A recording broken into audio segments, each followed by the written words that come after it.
اور مفسرین نے لکھا ایک واقعہ آخر میں عرض کر رہا ہوں. انہوں نے لکھا ہے کہ دو میاں بیوی تھے. اس دور کے نبی کی طرف اللہ نے وحی بھیجی کہ میرے نبی انہیں بتا دو کہ تمہارے نام رب کا پیغام آیا ہے کہ تم دونوں کی عمر رہ گئی ہے 80 سال. باقی جو عمر رہ گئی 80 سال. اور ہم نے تمہارے لیے یہ تقدیر لکھ دی ہے کہ تمہارے 40 سال ان 80 سالوں میں امیری میں گزریں گے، 40 غریبی میں گزریں گے.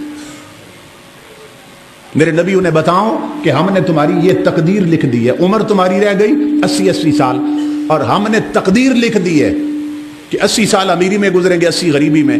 اب یہ تقدیر تمہاری لکھی جا چکی ہے، مگر تمہارا ایک عمل ایسا ہمیں اچھا لگا کہ تمہیں یہ اختیار دے رہے ہیں اپنا نبی بھیج کر کے، چاہو تو پہلے 40 سال امیری کے کر دیں، چاہو تو غریبی کے کر دیں. اللہ کے نبی چل پڑے ان کی طرف. تو پہلے مرد ملا، اسے آپ نے بتایا تمہارے نام رب کا پیغام ہے اور اللہ یہ فرماتا ہے کہ تقدیر لکھ دی ہے، لیکن اب تم چاہو، جو تم چاہو وہی ہم کر دیں گے. پہلے 40 سال امیری کے چاہیے یا غریبی کے، لیکن تقدیر لکھ دی ہے کہ 40 سال امیری میں گزریں گے، 40 غریبی میں گزریں گے. اس شخص نے عرض کی اللہ کے نبی میں اگر اجازت دیں تو بیوی سے مشورہ کر لوں. آپ نے فرمایا جاؤ مشورہ کر لو. اس نے بیوی سے مشورہ کیا. بیوی نے کہا کہ پہلے 40 سال نہ امیری کے لے لیتے ہیں، بعد میں جو ہوگا دیکھا جائے گا. وہ مرد آیا، اس نے اللہ کے نبی سے عرض کی کہ حضرت پہلے 40 سال نہ امیری کے کر دیں، اللہ سے گزارش کریں کہ پہلے 40 سال ہمارے امیری میں گزرے. اللہ کے نبی نے عرض کی، اللہ نے فرمایا ٹھیک ہے. ہم نے انہیں امیری دے دی. میں یتق اللہ یجعل لہ مخرجا، وہ مخرج بناتا، ایگزٹ بناتا. پیسہ آنا اسی دن شروع ہو گئے. جب دولت آئی تو میاں بیوی بیٹھ گئے، کھانا پکانے کا وقت آیا.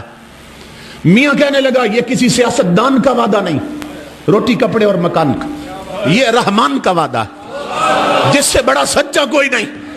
میری بیوی سن، 40 سال اب غریب تو ہو نہیں سکتے کہ سچے رب کا وعدہ.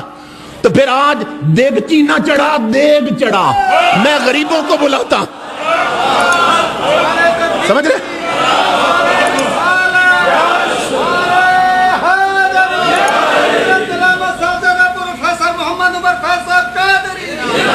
جب 40 سال غریبی آ نہیں سکتی گھر میں تو پھر تنہا کیوں کھائیں؟ رب کی غریب مخلوق کو کیوں نہ کھلا؟ تو دیگ پکا، آٹا زیادہ گوند، میں یتیم بلاتا ہوں، میں غریب لاتا ہوں. ڈھونڈ ڈھونڈ کے امام الانبیاء کے غلاموں، جب کھانا تیار ہو گیا غریب یتیم بیٹھ گئے، کھانا چن دیا گیا. انہوں نے جب کھایا، غریبوں نے کھانا کھانے کے بعد یتیموں نے اوپر دیکھا اور ہاتھ اٹھائے، مولا انہیں رزق اور دے، یہ سدا کچھ رہے ہیں. ہاتھ نہیں پھیرے ابھی یتیموں کے چہروں پر کہ میرے رب نے فرمایا میرے نبی اس گھر کا ایک چکر اور لگا.